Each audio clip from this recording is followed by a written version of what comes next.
2013 के जो वहां दंगे हुए थे, जिन दंगों का कसूरवार मैं अखिलेश यादव की तत्कालीन सरकार को मानता हूं, और हम जी लोगों को इस बात को बार बार कहना चाहिए ताकि आगे दोबारा इस तरह की घटना ना हो। जी जी जी, ये बिल्कुल। संकोच नहीं करना चाहिए कि हम ये कह देने से ये हो जाएगा, वो हो जाएगा। ये संकोच करने से ही गड़बड़ियाँ होती हैं। जी जी, मैं उनको बिल्कुल। मानता हूँ और आज़म खान को मानता हूँ। उन लोग उन दंगों के काले साए में 2 चुनाव हुए। 17 का और 19 का चुनाव हुआ। जो वहाँ के हिंदू किसान जातियाँ थीं या हिंदू व्यापारी जातियाँ थीं उस इलाके की, उन लोगों ने जमकर मुसलमान विरोधी भावना के तहत वोट किए और एक तरफ़ा वोट भारतीय जनता पार्टी को मिला। जाटों को तो 90% वोट 2019 में भारतीय जी जनता जी जी। पार्टी को मिला। उससे पहले 70% ज्यादा वोट जाटों का उनको मिला था, भारतीय जनता पार्टी को मिला था। इस बार क्या हुआ है कि एक नई चीज पैदा हुई, वो जिसको हम लोग किसान आंदोलन के नाम से जानते हैं। हम्म। इस चीज ने, ये जो एक सांप्रदायिक विभेद था, सांप्रदायिक टूट थी, इस खाई को इस चीज ने भर दिया और ये एक अभूतपूर्व घटना हुई है। इसको अभी कम कम करके आंका जा रहा है। नहीं भारत के नहीं, बिल्कुल। इतिहास, उत्तर भारत के इतिहास में जहां कहीं भी एक बार दंगा हो गया है, दोबारा दोस्ती नहीं हुई। गुजरात में भी नहीं हुई, दंगा हो गया, दोस्ती नहीं हुई। मतलब मुसलमान विरोधी हिंसा हो गई, लेकिन वहां दोस्ती नहीं हुई। मुसलमानों का घेटवाइजेशन शुरू हो जाता है और फिर वो हिंदुओं की अलग गोलबंदी होने लगती है, मुसलमानों की अलग गोलबंदी होने लगती है। लेकिन पश्चिमी उत्तर प्रदेश में पहली बार ऐसा हुआ है कि ये दोनों के बीच में फिर से एकता हो गई। पुराना चरण सिंह के जमाने का इतिहास वापस आ गया। अब जो जब पहले दौर का मतदान हो रहा था और दूसरे दौर का मतदान हो रहा था, तो हमारे आपके बहुत से मित्र कई कई निर्वाचन क्षेत्रों में गए। वो पोलिंग हम्म। बूथों का उन्होंने जायजा लिया। उन्होंने पाया कि वो सांप्रदायिक एकता बड़ी जबरदस्त रूप से मौजूद है। तो इस चीज से राष्ट्रीय स्वयंसेवक संघ का माथा ठनका है कि ये तो उनका जो पूरा प्रोजेक्ट था, क्योंकि जैसे हिंदू मुसलमान एकता होती है, भाजपा साफ, ये नियम हाँ। है। हिंदू मुसलमानों में विभेद मीन्स मतलब उनकी वापसी या उनका सिक्का कायम होना। तो मैं कहना ये चाहता हूं कि ये जो आ, मुसलमान विरोधी, पाकिस्तान विरोधी, गजवाए हिंद, शरीयत, ये सब 3 तलाक, ये सब जो बातें चल रही हैं, इन बातों का इस चुनाव में असर नहीं हो रहा है। इन बातों का चुनाव में उन्हीं के ऊपर असर हो रहा है जिन पे पहले भी असर होता था, जिन पे 20 साल पहले भी असर होता है। इन जो उनके अपने विचारधारात्मक तत्व हैं, वही इन बातों से जोश में आ रहे हैं। उनके कार्यकर्ता पंक्ति में उत्साह आ रहा है। वो सब तो हो सकता है, उसको मैं मानने के लिए तैयार हूं, लेकिन मैं ये मानने के लिए तैयार नहीं हूं कि आम जनता भी इनसे प्रभावित हो रही है। नहीं, तो मैं एक चीज़ जानना चाहूँगा, तो अगर ये हम लोग मानते हैं, एक तरह से कि किसान आंदोलन से वहाँ जो सांप्रदायिक कटुता थी और जिसका फ़ायदा बीजेपी को मिल रहा था, तो सांप्रदायिक कटुता खत्म करने का या इस चुनाव का तो फिर हीरो राकेश टिकैत को माने आप, नहीं, माना जाए? देखिए राकेश टिकैत तो उस आंदोलन के एक बड़े महत्वपूर्ण और नहीं, इस उल्लेखनीय चुनाव का कदम। सबसे बड़ा फैक्टर अगर कोई हाँ, टर्निंग। हाँ, नहीं ठीक है, व्यक्ति के रूप में वो हैं। और जिस दिन पहले दौर का मतदान हो रहा था, उन्होंने अपने घर पे खड़े होके एबीपी संवाददाता को जो वक्तव्य दिया, वो वक्तव्य भी बार-बार सुनने और याद रखने काबिल है। मैंने उस वक्तव्य को ध्यान से सुना। वो बड़ी शांत आवाज में, लेकिन बड़ी मजबूत आवाज में और बहुत गहरी आवाज में ये कह रहे थे कि मुजफ्फरनगर इस देश की जनता के नाम इस चुनाव में एक संदेश देगा। चुनावी गोलबंदी का जो पहला मॉडल था, लोगों को पता लगेगा वो कामयाब होगा कि चुनावी गोलबंदी का ये जो मॉडल है, ये कामयाब होगा। साथ में उन्होंने ये भी कहा कि जाट समाज को बांटने की जो केंद्र सरकार की साजिश है, वो बहुत बुरी बात है, लेकिन वो कामयाब नहीं होगी। ये 3 बातें उन्होंने अपने उस वक्तव्य में कही। उन्होंने कहा मैं नॉन पॉलिटिकल आदमी हूं, ये नॉन पॉलिटिकल शब्द का उन्होंने इस्तेमाल किया। मैं सबसे मिलता हूं, मैं संजीव बालियान से भी मिलता हूं, मैं उनसे भी मिलता हूं, मैं उनसे भी मिलता हूं। लेकिन साथ में उन्होंने ये 3 बातें भी कही। तो ये जो बात है, इस बात पे गौर करने की जरूरत है। देखिए, ये पूरे 1 साल तक चले किसान आंदोलन और उसमें दी गई कुर्बानियों की बहुत बड़ी कसौटी है। अगर पश्चिमी उत्तर प्रदेश में भाजपा फिर से जीत गई, मैं तो मानता हूं पश्चिमी उत्तर प्रदेश में भाजपा के परिणाम 25% कम और 75% वैसे ही रहे, तब भी मैं इसे किसान आंदोलन की पराजय मानूंगा।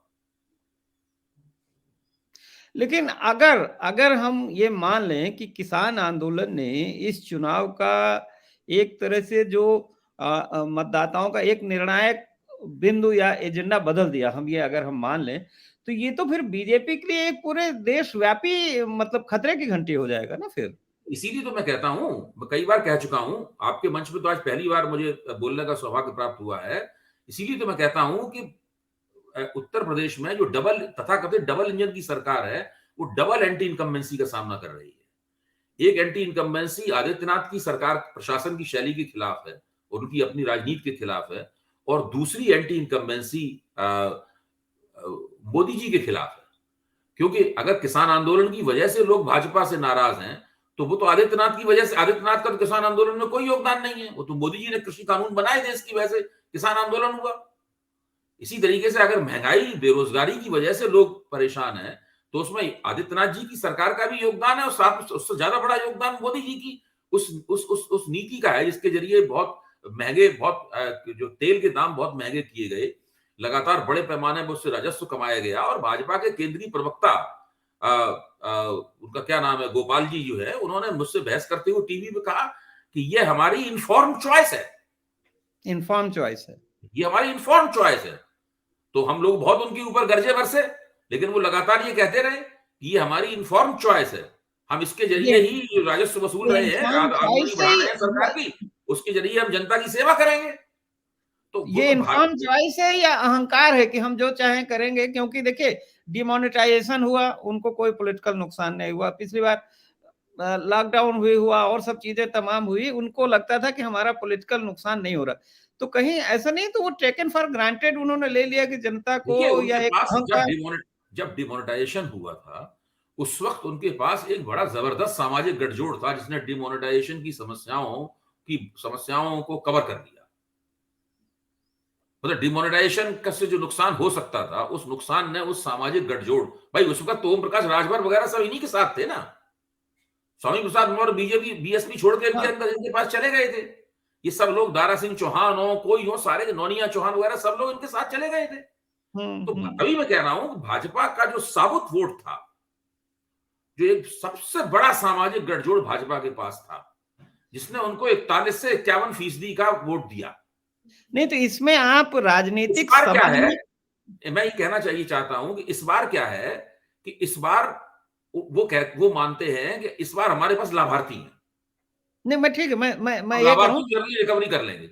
नहीं, नहीं, मैं ये कह रहा हूँ कि जैसे किसान आंदोलन को हैंडल करने में, या इसी तरह के चाहे छात्रों के, युवकों के आंदोलन हो ले लीजिए, चाहे सरकारी कर्मचारियों के ले लीजिए, टीचर्स के, तो इनको राजनीतिक समझ की कमी थी या प्रशासनिक मिसहैंडलिंग हुई है? हुआ मतलब क्या हुआ क्या है? क्योंकि देखिए, इसमें केवल एक इसमें किसानों की बात नहीं है। देखिए, इस सरकार के बारे में एक चीज़ ये भी आ रहा है कि इतना अहंकार है, तो किसी की सुनी नहीं इन्होंने, चाहे जिसकी जो पीड़ा हो। तो ये मैं मतलब इसमें क्या आपको लगता अगर आप इस सरकार के खिलाफ जो आंदोलन हुए, उनके अगर सामाजिक किरदार को देखें, तो इसका जवाब मिल सकता है। है? जो छात्रों और युवाओं के आंदोलन हैं, बैंक कर्मचारियों के आंदोलन हैं, शिक्षकों के आंदोलन हैं, शिक्षा मित्रों के आंदोलन हैं, उनकी जो नाराजगियां हैं, इन नाराजगियों का कोई सामुदायिक चरित्र नहीं है। ये नाराजगियां किसी समुदाय केंद्रित नाराजगियां नहीं है। संयोग से जो पूंजीवादी कैपिटलिस्टिक फार्मिंग करने वाले किसान हैं पश्चिमी उत्तर प्रदेश में और हरियाणा में और पंजाब में, ये एक इस तरह का संयोग है कि ये सारे के सारे लोग जाट हैं या जाटों से जुड़ी हुई बिरादरियां हैं। हाँ, एक गुर्जर किसान कम्युनिटी है ही है। या मुसलमान किसान है। तो इस ये एक ऐसा आंदोलन था जिसका जिसका जिसका जो संरचनागत जो तस्वीर थी उसकी, ये समुदायगत तस्वीर थी। नहीं, इसीलिए लेकिन अन्य आंदोलनों का राजनीतिक असर नहीं होता है। नहीं, नहीं, इस मैं आंदोलन देख का रहा हूँ कि राजनीतिक असर जैसे होता हुआ दिखाई पड़ रहा है। सरकारी कर्मचारियों का यूपी में तो बहुत बड़ा एक वर्ग हाँ, है हाँ, जो दिख मानता हूँ। रहा है, और हाँ, जो पीएसयूज़ का है वो भी बहुत दिख रहा है। तो भले वो छोटे-छोटे दिखे, लेकिन हमारी जानकारी ये है कि वो चुनावों में बहुत काम इस बार कर रहा है। चूँकि सरकार से जब नाराज़गी देखिए, जब माहौल खराब होता है या कोई लगता है लोगों को, तो इस तरह का तो हो रहा है, और युवकों लेकिन में रामजन खास जी, कर। उनका, मैं आपकी बात से इनकार नहीं कर रहा हूँ, लेकिन उससे हवा नहीं बनती है।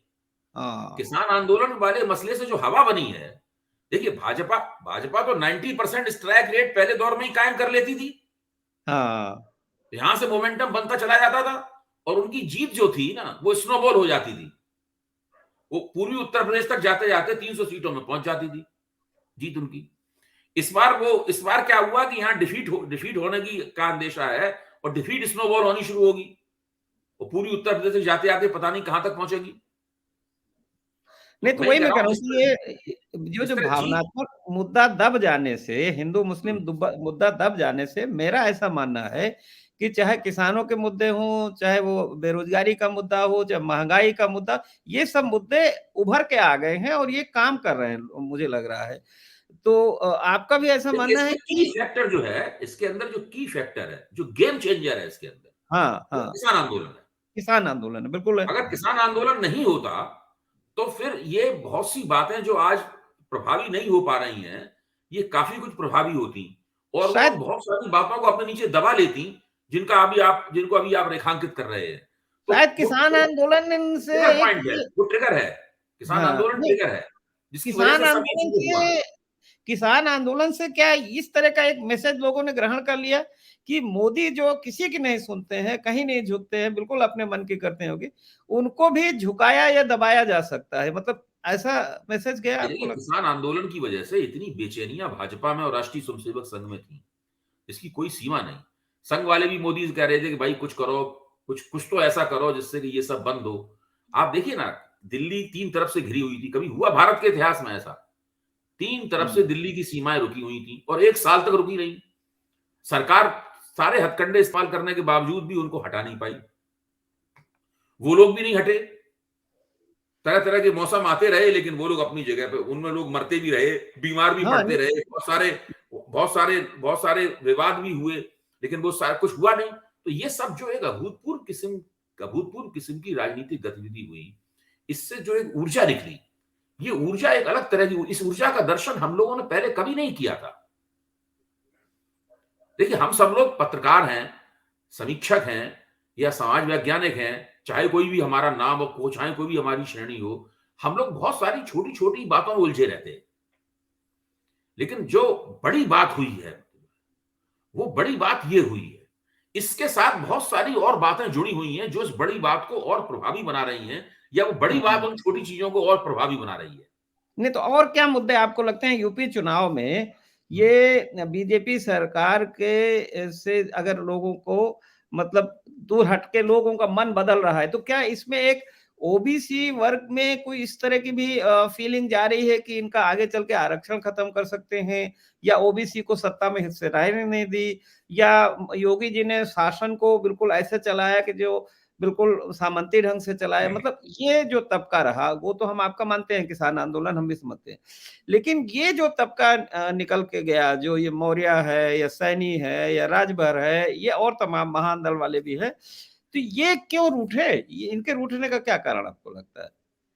भाई 2017 में ये लोग भाजपा के साथ गए थे। ये सारे लोग जिनका आपने नाम लिए, सारे लोग 2017 में भाजपा के साथ गए थे। हम्म। भाजपा ने इन सबको मंत्री भी बनाया। हम्म। इन सबके साथ बहुत वोटर भी भाजपा के साथ गए। फिर जी। योगी जी की आदित्यनाथ जी की एक शासन करने की शैली रही, जिसमें केवल पीएमओ और सीएमओ के और आरएसएस के जो पॉइंट मैन थे सुनील बंसल जैसे, उनके जरिए पूरा सत्ता प्रशासन चलता रहा। और आदित्यनाथ जी का काम था पूरे जगह घूम घूम के भाषण देना, सारे हिंदुस्तान में भाषण देना और अपनी खास तरह की जो उनकी भाषा शैली है, मैं छाती पे गोली मारता हूं, मैं बोली बोली अगर नहीं मानोगे तो मैं गोली से जवाब दूंगा, या तो समर्पण कर दो या श्मशान जाने के लिए तैयार रहो, वगैरह वगैरह, जो उनका उनकी पूरी शैली है। उस पूरी शैली में वो एक बाहुबली, और जो आंदोलन करेगा उससे हम उसकी पुश्तों से जुर्माना वसूल करेंगे। तो मैं इसे कहता हूं कि ये एक बाहुबली शैली का प्रशासनिक मॉडल है। सरकारी ये बाहुबली, हाँ, सरकार बाहुबली और कभी बन जाए। भाजपा में ऐसा और कोई दूसरा मुख्यमंत्री नहीं है। खुद सही मोदी कह। जी को भी बाहुबली प्रधानमंत्री नहीं कहा जा सकता है। ओम प्रकाश मध्य प्रदेश के मुख्यमंत्री को नहीं कहा जा सकता है, हम्म। या आप असम के कहीं कहीं नहीं कहा जा सकता है। ये उत्तर प्रदेश के मुख्यमंत्री की एक विशेष शैली है वो तो अपने को बुलडोजर वाला मुख्यमंत्री खुद ही कहते हैं कि बुलडोजर है। जो जिसे राष्ट्रीय स्वयंसेवक वाले बड़ी दिलचस्पी से देख रहे हैं, अगर ये कामयाब हो जाए तो वो एक जिस तरह के समाज को बनाना चाहते हैं उस तरह का समाज बनाने में उन्हें मदद मिलेगी, फिर सभी जगह इसी तरह के मुख्यमंत्री होने लगेंगे।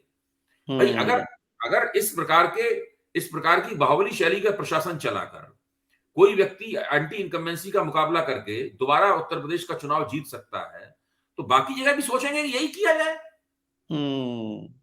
तो ये इस तरीके से एक मॉडल है, ये उत्तर प्रदेश इस तरह की एक प्रयोगशाला के तौर पे उसको बनाया गया। तो उत्तर प्रदेश इस वक्त दो तरह की प्रयोगशाला है बनी हुई है। पहली प्रयोगशाला तो यह है कि लाभार्थी मॉडल कामयाब होता है कि नहीं होता। दूसरा यह है कि बाहुबली प्रशासन का मॉडल कामयाब होता है कि नहीं होता। अगर ये दोनों मॉडल कामयाब हो गए तब फिर ये नई टेक्नोलॉजी तैयार हो जाएगी, नई पॉलिटिकल टेक्नोलॉजी तैयार हो जाएगी।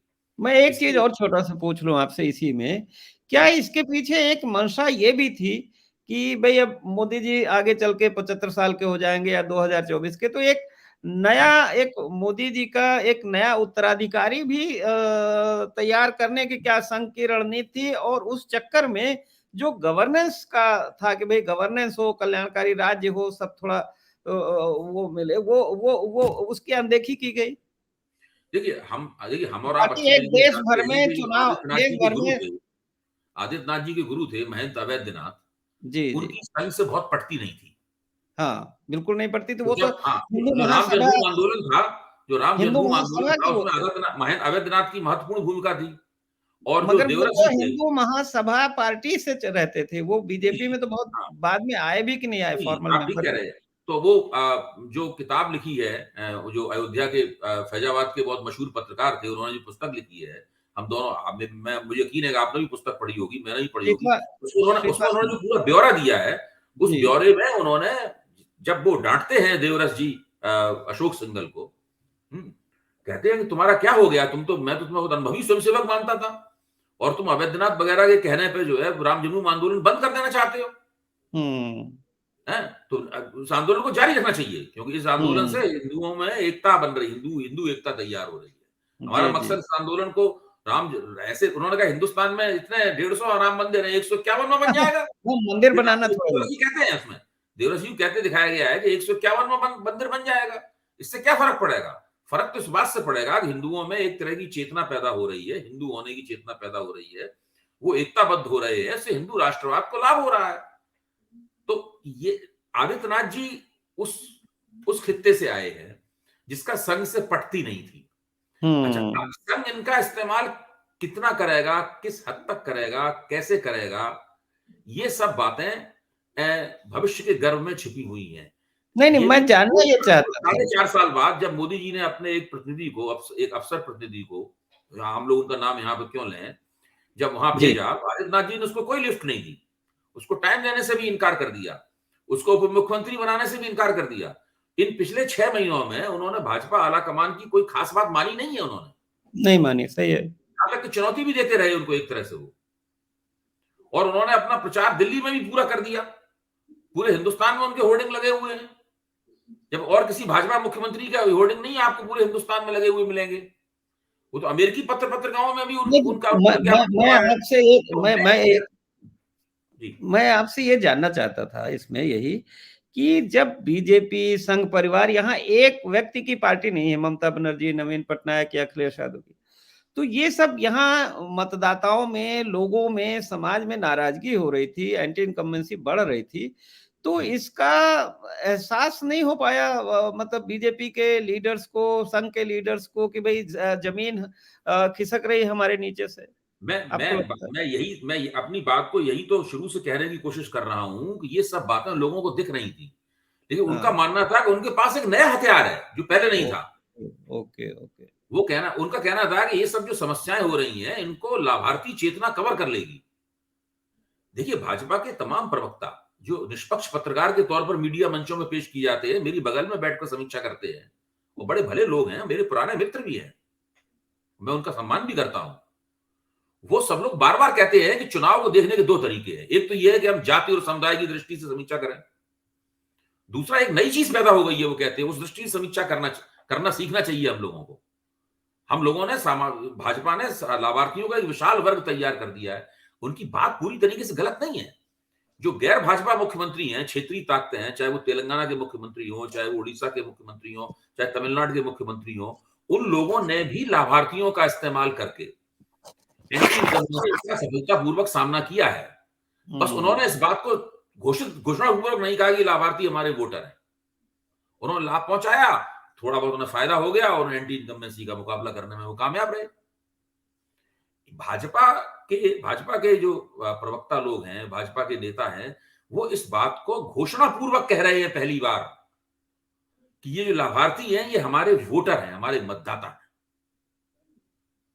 तो अच्छा, ये मेरी जो एक जिज्ञासा यही बात है।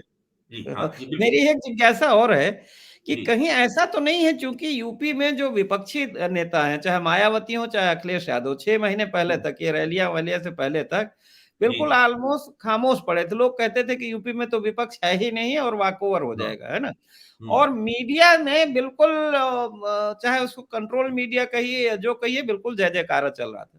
तो कहीं ऐसा तो नहीं है कि इसकी वजह से ये लोग मेक बिलीव वर्ल्ड में रह गए और धोखा खा गए, इनको असलियत पता नहीं चली, क्योंकि ना मैं विपक्ष आंदोलन कर रहा था और ना मीडिया कुछ बता रहा था। मैं मीडिया पे क्यों इल्जाम लगाऊं? मैं भी यही मानता था। मैं भी आज से 6 महीने पहले नहीं, किसान आंदोलन से पहले, हाँ 6 महीने पहले नहीं, 6 महीने पहले तो मैं दूसरी राय रखता था, लेकिन किसान आंदोलन जब शुरू नहीं हुआ था उससे पहले, और जो गाजीपुर बॉर्डर पर जो घटना हुई थी, हाँ, मशहूर ठीक है, टिकैत के आंसू वाली घटना, टिकैत वो के आंसू टर्निंग वाली पॉइंट, घटना, हाँ, टर्निंग पॉइंट। उस घटना से पहले मैं भी ये मानता था कि उत्तर प्रदेश के राजनीतिक मैदान में एक ही टीम खेल रही है, दूसरी टीम मौजूद ही नहीं है। तो उसको रोकेगा कौन? वो गोल पे गोल करती चली जाएगी, एक तरफा जीत होगी भाजपा की। मैं भी यही मानता था। तो देखिए, जब टिकैत वाली घटना के बाद से टिकैत और लोनी के विधायक हैं नंद किशोर गुर्जर, आज भी भाजपा के टिकट से चुनाव लड़ रहे हैं। हम्म, उन्हीं के लोग थे जो लाठियां ले लेके आए थे इन लोगों को पीट के भगाने के लिए। जी जी। उन्होंने कहा था पीट के भगा देंगे उनको। तो हाँ, तो ये जो आदरणीय नंद किशोर जी ने जो वहां पर क्रांतिकारी गतिविधियां की हैं, और जिसकी प्रतिक्रिया में राकेश टिकैत को ये रुख अख्तियार करना पड़ा, और उसके बाद राकेश टिकैत का किरदार पूरी तरीके से बदल गया। हम्म। लोग उनका पुराना किरदार भूल ही गए। हम लोग जानते हैं उस पुराने किरदार के बारे में, हम और आप जी, दोनों जानते हैं। हम लोग अरे उसका वो तो जिक्र भाई, नहीं करेंगे। वो तो तो मेरा बीजेपी कहना के ये था, सहयोगी ही माने जाते हाँ, थे। हम लोग आज उसका जिक्र नहीं करेंगे क्योंकि अब वो बहुत अतीत की बात हो गई है, वो खो गई जी बात, जी। क्योंकि अब तो वो कुछ और है, मतलब जो है, और पिछले बारे में इस बारे में बहुत जमीन आसमान का फर्क है। तो मैं ये कहता हूं कि उस घटना के बाद में बात बदलनी शुरू हुई, और परिस्थिति इतनी तेजी के साथ बदली, इतनी तेजी के साथ बदली कि मैं खुद भी हैरान रह गया। देखिए, अखिलेश जी को आप लीजिए। अखिलेश जी ने बहुत बड़ी अकलमंदी की कि उन्होंने बीएसपी के साथ गठजोड़ करने की कोशिश नहीं की, उन्होंने कांग्रेस के साथ गठजोड़ करने की कोशिश नहीं की, बल्कि उन्होंने गैर यादव पिछड़ी जातियों के जो राजनीतिक तत्व थे उनको अपने साथ मिलाने की कोशिश की, और उसके जरिए उन्होंने एक पिछड़ी एकता का एक गुलदस्ता तैयार किया। वो ज्यादा नेचुरल गठजोड़ है हाँ, एक्चुअली, स्वाभाविक है। पिछली कांग्रेस का एकता का बीएसपी एक के साथ। गुलदस्ता उन्होंने तैयार किया। लेकिन इस चुनावी रणनीति से पहले वो क्या कर रहे थे? 4.5 साल क्या कर रहे थे? हाँ, बताइए। वो तो अपने बंगले में टेनिस खेलते थे, कुछ नहीं कर और रहे थे। मुझे क्या वो विपक्ष के मुझे नेता की भूमिका का निर्वाह कर रहे थे? नहीं कर रहे थे। लेकिन उनको श्रेय जाता है, उन्होंने 4.5 साल जो भी किया हो, ये पिछले 6 महीने में उन्होंने राजनीति अच्छी की। एक टर्निंग पॉइंट और मुझे लगता है दुबे जी, मैं हाँ। आपसे शेयर करूं। ओम प्रकाश राजभर वो सब जगह जा रहे थे भाई, वो ओवैसी के पास भी गए, बीजेपी वालों से मिले सब, लेकिन ओम प्रकाश राजभर ने जब हाथ मिलाया अखिलेश यादव से, और गाजीपुर से जो रैली चली, प्राइम मिनिस्टर की वहीं रैली हुई थी बनारस और उसमें, और इनके जो गाजीपुर से रैली चली उसी पूर्वांचल एक्सप्रेसवे के उद्घाटन के बाद, जी। और रात भर वो जो रैली चली और रात भर लोग भीड़ डटी रही और सुबह 4 बजे पहुंचे, मुझे लगता है कि मैंने तो उससे एक संकेत ग्रहण किया कि भाई कुछ है, मतलब लोगों में उमड़ घुमड़ रहा था, जो ये हाँ। लोग अब एक नहीं, आप परिवर्तन ठीक कह रहे चाहते हैं। आप ठीक कह रहे हैं। मैं ये समझता हूं कि उत्तर प्रदेश में भाजपा सरकार के विरुद्ध जो भी नाराजगी थी, वो नाराजगी एक नेता और पार्टी की तलाश कर रही थी। हैं। जी बिल्कुल बिल्कुल। हाँ, और उसे उसे वो ढूंढ रही थी एक ऐसे नेता और पार्टी को जिसके पास कुछ अच्छी मजबूत किस्म की राजनीतिक जमा पूंजी हो, शुरुआती जमा पूंजी हो, जिसमें अगर कुछ और चीजें जुड़ जाएं तो एक बड़ा बड़ा वोट बन जाए।